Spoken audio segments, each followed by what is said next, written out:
Hi there! In this video I'm going to be installing a set of Sims Super Quad pickups in an old Modulus bass. So I'm going to go through the process of the routing for the pickups with some tips along the way, and then we're going to install the pickups, and then at the end of the video we're going to get to hear what it sounds like with the new pickups installed. So let's get started now. So this is the bass we're going to be working on today.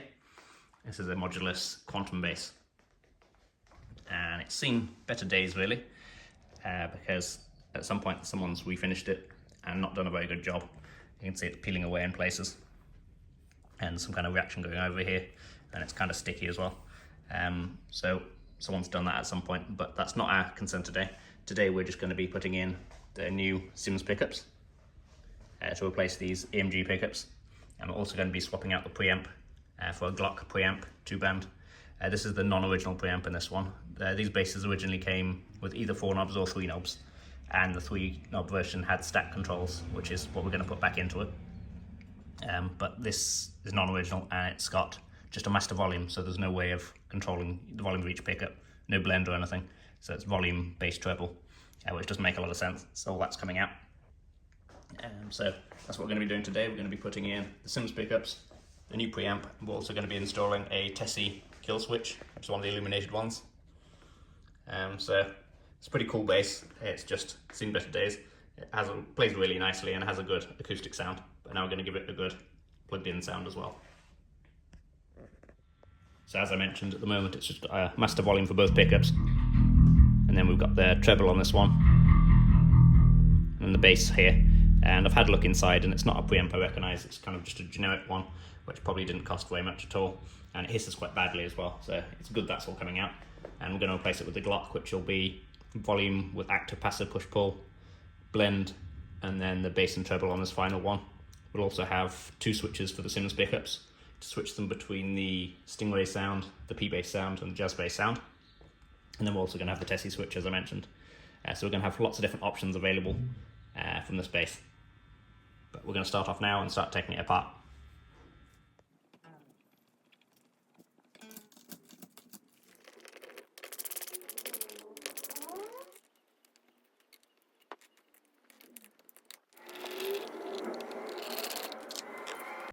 So here's what it looks like inside the cavity. And you can see that's the preamp there. And it says something on it, B110A. I thought it was an AMG one at first, but it's not. So I think it's just some kind of generic made in China thing. It says refinished November 2014. So it hasn't aged well on that time.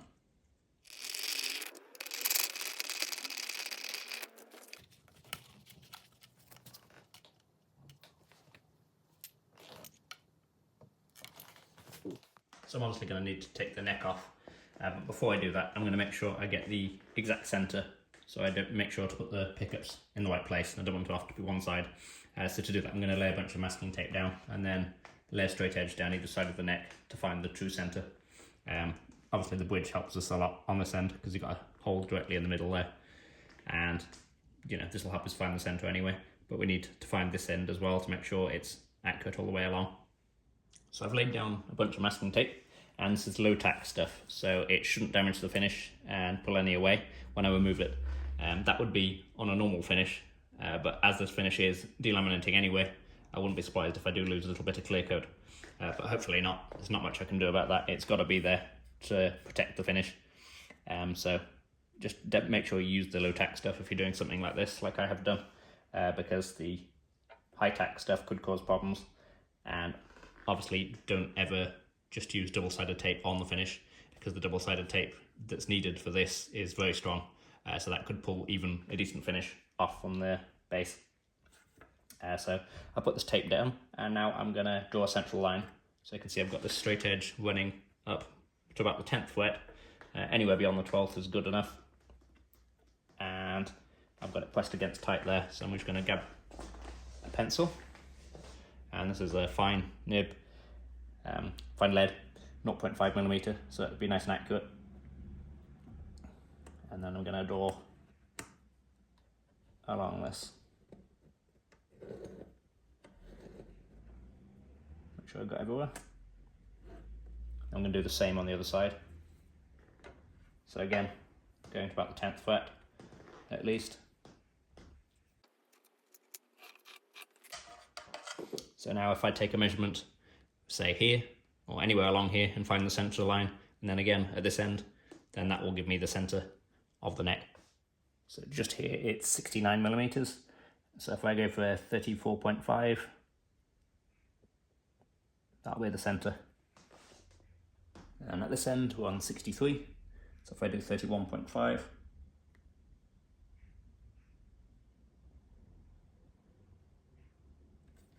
and then I'll get a ruler to join those two up now.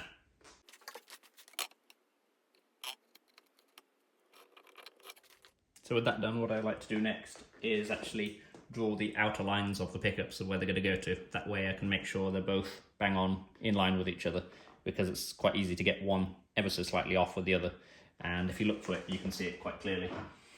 So I always like to make sure I draw a line on either side to make sure that they're both in the exact right spot, because if you're just following central lines, you can be off a bit. And this is the template they provided from Sims. It comes with this bit and then an inner bit as well for the wiring. Annoyingly, it doesn't have any central lines on it for some reason. I've ordered the 5-string template from them before, and I'm sure that had the central lines, but this one doesn't, so I'm going to have to add them in. But this is 92 millimeters across, so I'm going to add 46 on either side of the central line. So you should be able to see the lines just there, one here and one there. And they're just going to be the edges of the pickup, so you can see this is the same width as those lines, and that's going to help me keep everything aligned. I'm obviously going to use central lines on the template as well, but these are just like a further aid to make sure everything is 100% accurate. People spend a lot of time worrying about damaging the finish and things like that when they're doing routing on instruments, and that obviously can happen. It's something to look out for, but far worse than that is getting the route in the wrong position. Having them slightly crooked or something like that. So really take your time to make sure that everything is as it should be, because it's really horrible to see it go wrong. So I've got the neck off now, and there's some more inscriptions in there, and also you can see the original colour, which was this red colour here. There's also quite a few shims in the neck there. So here's a rough mock-up of where the pickups are going to go. Ordinarily on any other bass, I'd say to keep the original locations, because the pickup locations are very important to the sound of the bass. But for this case, I've had to move them back a tiny bit, because if I was going to put this in the normal location of where it was originally, it would have left this area of wood here very thin, which could potentially be quite fragile. So I've moved them back by about 5 millimeters, and I moved them both back by the same amount. As you can see, space is fairly tight on this bass. You've only got a small gap between here and the bridge, and then you've obviously got this area you don't want to be too thin, and also this area. So as it is, I think this is going to be the best kind of compromise between strength and keeping the original sound as well, because it's only a small difference in location. So I've just positioned my pickup template on here, and I've drawn the central lines on here now as well, to keep everything centered, and I positioned it where I want it. And then I've drawn around the inside edge with, again, the 0.5mm lead pencil. Just this again helps position it to make sure, for 100% sure, you know it's going to be accurate. So now I can take the calipers and measure from this line, which is straight and square, to my pencil line, and make sure it's the same all the way along, which it is. So 15mm beyond all the way along here. And it'll be the same, obviously, on this side as well, but I could check that as well if I wanted. So I know I've done a lot of talking rather than actually getting on with the routing, but that's what jobs like this are like. It's far better to take the time measuring and making sure everything's accurate, rather than just rushing through it and then possibly making mistakes. So the pickup template comes with this extra bit inside, and this sits inside the other pickup template, and this is for this area underneath. So this is the first step to route this bit. There's a little bit of slop in there, so I'm going to sort that by putting a little bit of masking tape on the inside to stop it moving about. It'd probably be fine like that, but I'd prefer it was a bit more tight. So that's what we're going to do first. I'm going to start off with a small bit, just so I can cut the very shallowest pass to avoid any problems with chipping or tear out around the edges. As you can see, when this is in, there's actually very little wood to remove until we get down to the bottom. It's just this edge here and this one here. And then we'll get down to here, which is about currently 15mm, but we need to take it down to about 25 for this inner bit. So I've just put a single layer of masking tape on either side, and that's now nice and tight. So here's the short bit we're using to start with.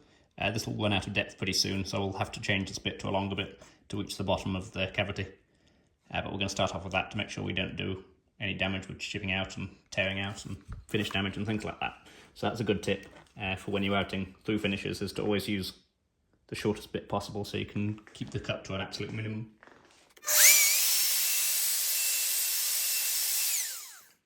So that inner section is now routed to the depth of 25mm, and now I'm going to take away this extra route, template I should say.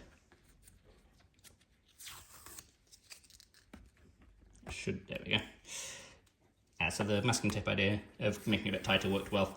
The router did catch it a little bit, but it wasn't a big deal.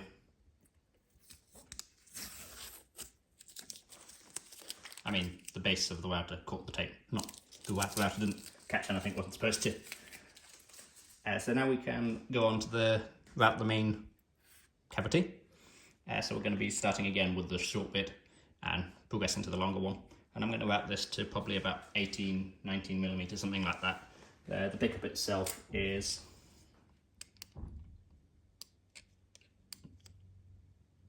about 21, but we're never going to need to go that low.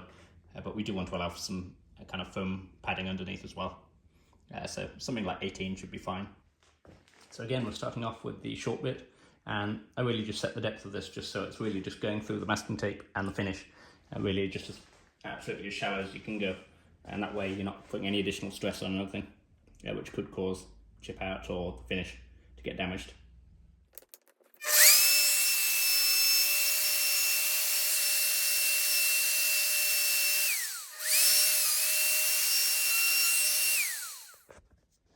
So you can see how shallow I'm talking here. You can just see the finish and the wood there. So it's just extremely shallow. So here's what the finished route looks like. You can see we've got the deeper section at the bottom and then the outer section here. I haven't removed the masking tape or the template yet, so we get to see what we're left with. Looking at this wood, I'm not sure what they used to make this out of. It looks a bit like maybe garden patio furniture, perhaps. So I've managed to take the template off without removing all the masking tape, which is great, because otherwise I've had to lay it all down again and mark up again. So that's good. I can't really see how it's done yet until I take this off, but you can see down the edge on this one bit that's peeling, it's nice and sharp edge, which is just what we're looking for. So I've got the bridge pickup template attached now. It's the same template, I've just moved it over to the bridge, and I'm going to repeat the whole process all over again now. So that's the bridge pickup done. So it's now time to take the template off and remove all the masking tape and see how clean it is.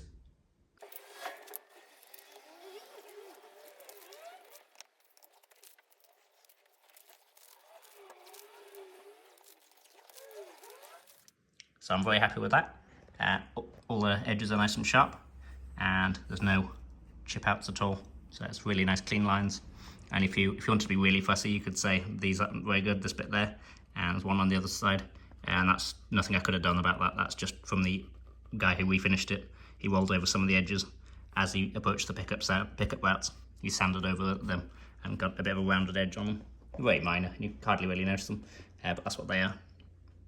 So you'll also notice they're completely in line with each other, like I mentioned, is very important to get because you'll see it otherwise. So I put a straight edge down here, and you can see it's flush on the edge here, and it's flush on the edge here all the way along. So it's nice and straight. So next up I'm going to be drilling for the switches, and I've got to decide on kind of arrangement we're going for. I think the two switches are going to go around here, and then I've also discovered that this wasn't actually a 3-pot version after all. If you look very carefully in the white light, you can see there was a 4th pot there, which has been filled when they refinished it. So we're actually going to put the Tessie kill switch there. So it's going to be Tessie switch, volume, balance, and then the bass and treble on the end, and then with the two switches above. So I'm going to mark out where the switches are going to go and drill for those now, and I'm also going to re-drill this hole for the switch. So I've just drilled for the Sims switches, and for this bass the best place for them was here because I've got to get a battery above them in this area of the control cavity, and obviously all the preamps going around this area here. So there wasn't a lot of options to move them about, but I think this is going to be the best possible position for the player and also for the cavity as well. Again, same as the routing, the position is the most important thing rather than worrying about chipping the finish and things like that. Chipping the finish is bad, but it always can normally be repaired. Whereas if you drill them in the wrong place, you've got a major issue then. And like, imagine if you put this too close to the preamp, then they won't fit in there. So that would be a major headache, because then you'd have to fill the hole and everything. So again, concentrate on the position and do all your measurements first.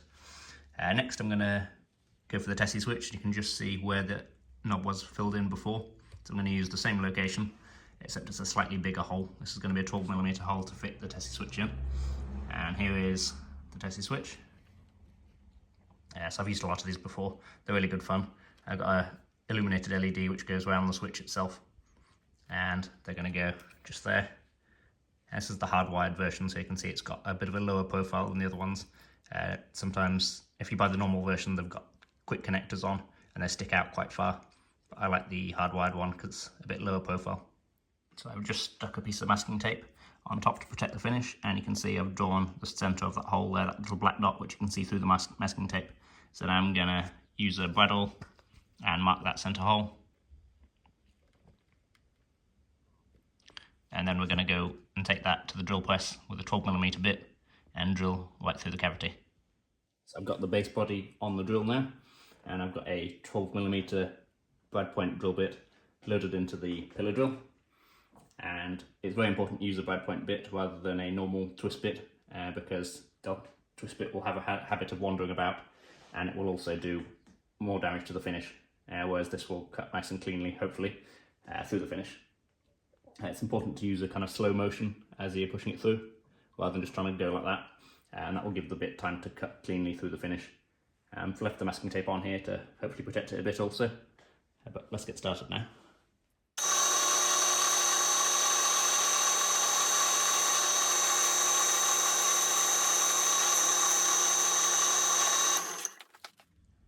So let's take the tape off and see how we did.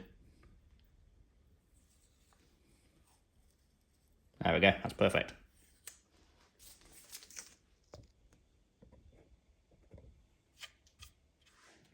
So with that done, I'm going to have a bit of a tidy up and get rid of all these bits of sawdust and finish, and then I'm going to do the copper shielding on this space. You could use copper shielding or paint.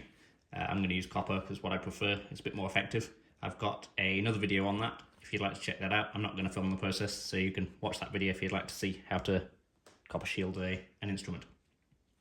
So the next time you see this body, it'll be shielded, and I'll put the controls in there and the pickups. So I've now added all my copper foil, and you can see got them done in the pickups on the front as well.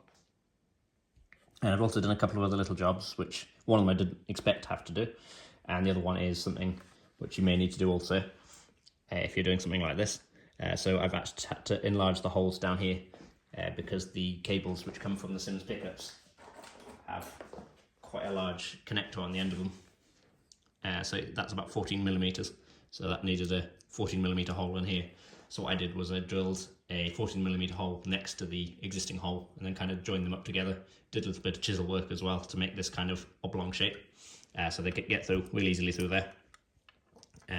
So that's something you may have to do if you don't already have large holes inside the pickup for the wiring, or some guitars or basses have routing already there, like channels, and they may well be big enough, but if you don't, you'll have to drill them out. And that was just simply a case of drilling with the drill from this in there. And I've also drilled for the ground wire for the bridge. You almost certainly won't have to do this. I only had to do this because this bass had EMG pickups as standard, and EMG pickups don't need a ground wire for the bridge, so I had to drill one.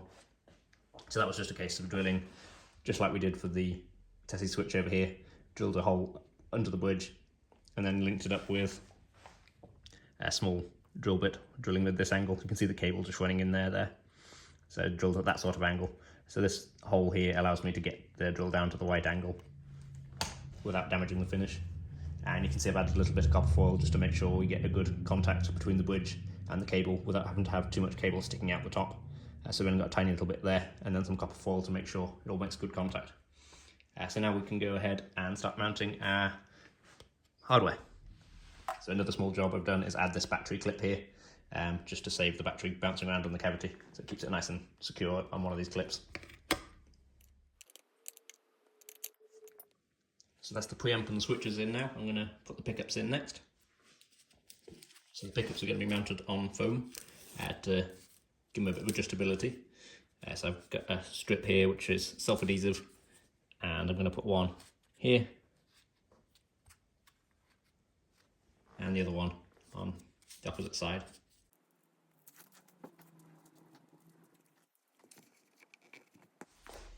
So here's a quick tip for centering the pickup in the route, because obviously the route is ever so slightly bigger than the pickup to allow it to fit and be adjusted. So I've filled the little gaps on either side with a piece of veneer, and this keeps the pickup nice and centered. You see there's no wobble in it now, so it's got an even spacing all the way around, so you have a nice neat gap all around the pickup.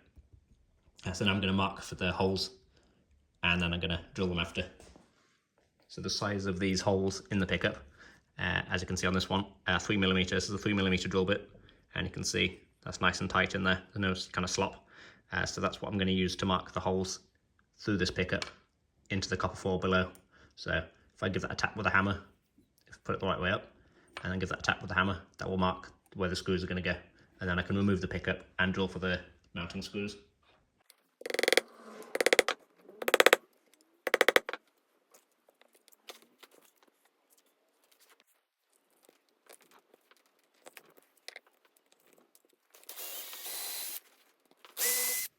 That's one in, and I'm going to repeat it on the bridge pickup.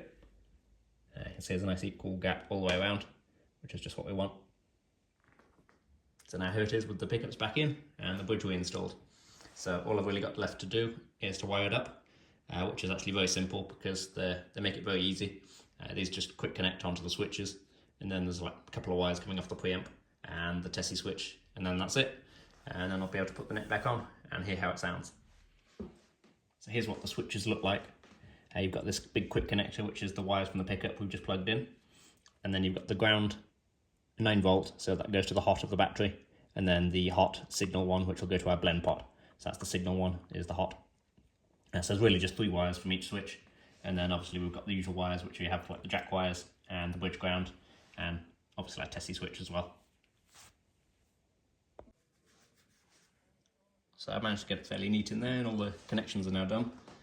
So all that's left to do is just wire up the jack. So you can see these down here. I've got a couple of hots here, one from the Tessie switch and one from the preamp itself. And then I've got the battery negative, and then the 2 grounds, one from the preamp and one from the Tessie switch. And I've got a brand new stereo jack here made by Switchcraft, ready to go.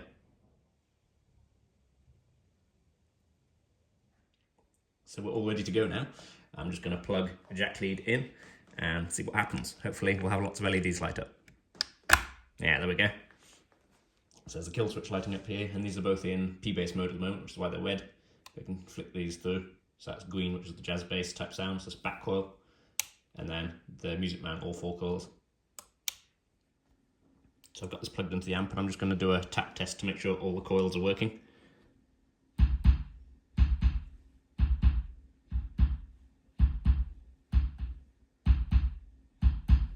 That's all good. I'll go down to the next one, which should be this coil off and this coil on.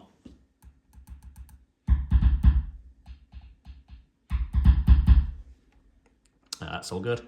And this is the cross coils one. So should be down here and up there is on.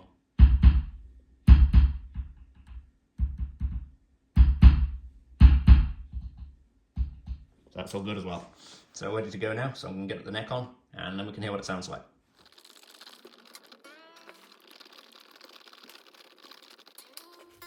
And here's the finished bass. So I was able to clean some of the kind of gunky stuff off the finish and made it look a bit better. But obviously it's going to be refinished anyway, so it's not really a concern. I've also installed a Hipshot detuner on the E, so I can get drop D nice and easily with the flick of a lever. And the whole bass has had a really good setup, and it plays perfectly now. So we're going to make some noise on it now.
That's all for this one. Thank you very much for watching. I hope this video has been useful if you're thinking about trying out these Sims pickups. If you have any questions about the pickups or the installation of them, leave a comment and I'll be happy to help. And if you'd like to see more content like this, please do subscribe to see more. Thanks again for watching, and I'll see you on the next one.